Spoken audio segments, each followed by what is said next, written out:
Hello guys, ఈరోజు special అంటే వంకాయ నెత్తళ్ళు కర్రీ కాంబినేషన్.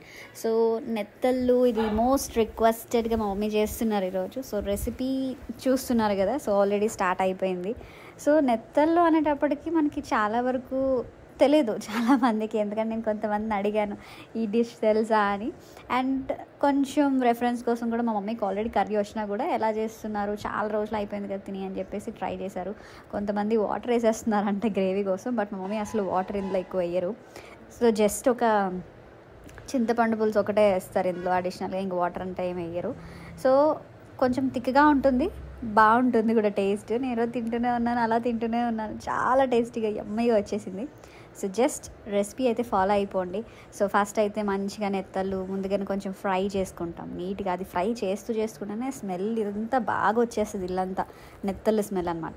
సో సేమ్ అదే కడాయిలో మనం కొంచెం ఆవాలు వేసేసుకుంటాము. చిట్టపట్టపట్ట బాగా ఆడుతుంది కదా, సో అలాగే కొంచెం లైక్ అండ్ ఫాలో కూడా కొట్టేస్తే ఐల్ బీ వెరీ హ్యాపీ.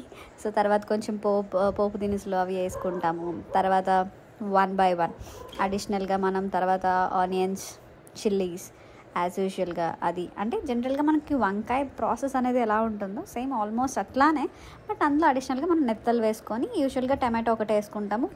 చేపలు నెత్తలు వేస్తున్నాం కాబట్టి దానికోసం కాంబినేషన్గా మనం ఈ చింతపండు అనేది వేసుకుంటాం, ఎందుకంటే ఆ స్మెల్ మనకి డామినేషన్ చేయకూడదు కర్రీ మొత్తం కాబట్టి. So as I said, so మనం కొంచెం ఆనియన్స్, చిల్లీస్. సో చిల్లీస్ నాకు ఇలా నార్మల్గా కట్ చేస్తే నాకు కొంచెం డైమండ్ షేప్లో బాగా ఇష్టం, బట్ మమ్మీ కొంచెం హడావడిగా ఉన్నారు, సో అందుకని ఫాస్ట్గా చేసేస్తున్నారు. ఆల్మోస్ట్ లేట్ అయిపోయింది ఈరోజు.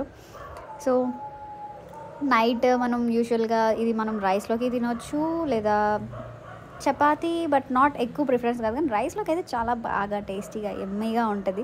You can definitely try this and sure ఇంట్లో వాళ్ళకైతే బాగా నచ్చుతుంది ఇది కర్రీ అయితే. అండ్ సింపుల్గా చేసుకోవచ్చు, పెద్ద హడావుడు ఏమీ లేదు.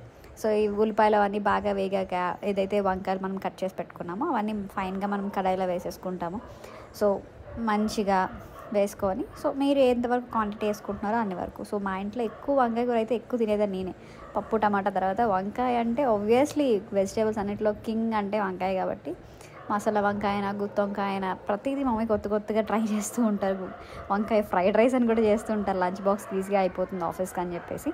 సో జనరల్లీ ఇట్లా వంకాయ ఇప్పుడు ఏదైతే వేసుకున్నామో సో దాన్ని కూడా మంచిగా ఫ్రై చేసేసుకుందాము. సో మళ్ళీ back to cooking.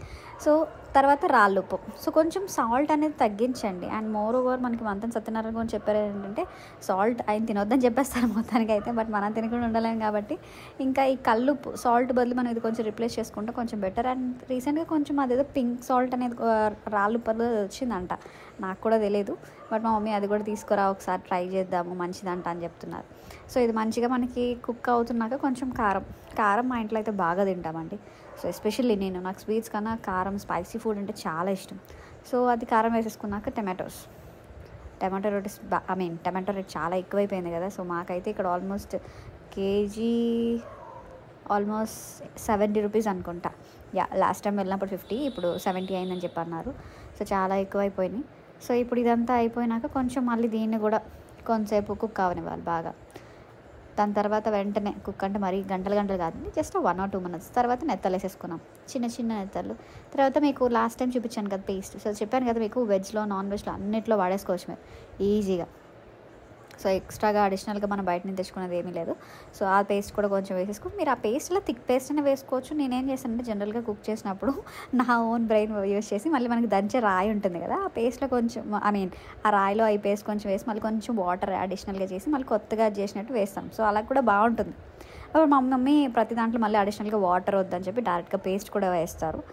So depends అనమాట, ఒక్కొక్కరు కుకింగ్ స్టైల్ ఒక్కొక్కలా ఉంటుంది. బట్ నేనైతే మోస్ట్ ఆఫ్ ద కుకింగ్స్ అన్నీ కూడా అమ్మ దగ్గర బాగా నేర్చుకున్నాను. సో చెప్పాను కదా చింతపండు వేస్తారని, సో చింతపండు. సో క్లియర్గా మీరు చూసినట్టయితే ఇందులో అడిషనల్గా మేము ఉట్టి వాటర్ అయితే ఎక్కడా యాడ్ చేయట్లేదు. సో ఇందాక టమాటాస్ వేసుకున్నారు, దాని తర్వాత కొంచెం పేస్ట్ వేసుకున్నాం, మసాలా పేస్ట్. తర్వాత డైరెక్ట్గా చింతపండు. సో చింతపండు మీకు టేస్ట్కి తగ్గట్టు వేసుకోవచ్చు. సో ఉప్పు, కారం అంతా మీరు ఫస్ట్లోనే చూసుకోండి, మళ్ళీ లాస్ట్లో మళ్ళీ కారం అది యాడ్ చేయలేము. ఉప్పు కావాలంటే మీరు లాస్ట్లో యాడ్ చేసుకోవచ్చు, బట్ కారం లాస్ట్లో యాడ్ చేసుకోలేము కాబట్టి స్పైసీ మీరు ఎంత కావాలనుకుంటే మీరు అంత చేసుకోవచ్చు. సో అట్లా ఉంటుంది. సో ఫైనల్గా అయితే దీన్ని మీరు నీట్గా కొంచెం కుక్ అవ్వనివ్వచ్చు ఫైన్గా. కావాలంటే మీరు ఇదే టైంలో మీరు చింతపండు పులుపు చూసుకొని ఇప్పుడు వేసుకోండి. ఇప్పుడు మనం గరం మసాలా ఒకటి, ఆచి గరం మసాలా నేను ఇప్పుడు ప్రతి వీడియోలో చెప్తా ఉంటాను. తర్వాత ధనియాలు జీలకర్ర పౌడర్. సో ధనియాలు జీలకర్ర పౌడర్ అనేది మేము ఫ్రై చేసుకొని నీట్గా ఒక కంటైనర్లో పెట్టేసుకుంటాం, అప్పుడు స్టోర్ చేసుకున్నాం. అలాగే పెద్ద పెద్ద కేజీలు 1/2 కేజీ డబ్బాలు కాదు, ఒక చిన్న క్వాంటిటీ. సో ప్రతిసారి మనం సపరేట్గా వేసుకోలేము కదా. ఒక 5 మినిట్స్ తర్వాత దాని మీద అదంతా కలిపేసుకున్నాక ఫైన్గా మనం కొత్తిమీర వేసేసుకుని ఒక 2 మినిట్స్ మూత పెట్టి తీసేస్తే వేడి వేడి అన్నంలో వంకాయ నెత్తళ్ళ కూర ఈజ్ రెడీ. సో మీరు ష్యూర్గా అయితే ట్రై చేయొచ్చు. ఐఎమ్ వెరీ ష్యూర్ మీకు బాగా నచ్చుతుంది ఈ కర్రీ అయితే. సో ఒకసారి ట్రై చేసి మన పాత వంటకాలన్నీ కూడా కొంచెం గుర్తెచ్చుకోండి, బాగుంటుంది. Thank you so much for watching and please do subscribe. పదే చెప్తున్నా అనుకోవద్దు, but please I need your support guys. Thank you so much.